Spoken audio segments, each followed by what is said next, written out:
নমস্কার বন্ধুরা, পোস্ত দিয়ে আলু ভাজা দারুণ লাগে খেতে, যদি থাকে গরম গরম ভাতে। তো তার জন্য নিয়েছি আলু। আলু এখানে দুটো ছোট ছোট পিস করে কেটে নিয়েছি, ভালো করে ধুয়ে নিয়েছি। পেঁয়াজ কুচনো, লঙ্কা কুচনো, লবণ, সর্ষের তেল, হলুদ, পোস্ত।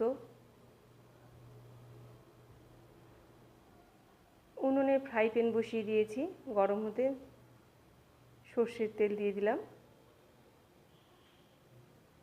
তেল গরম হতেই আমি দিয়ে দেব আলুর টুকরোগুলোকে।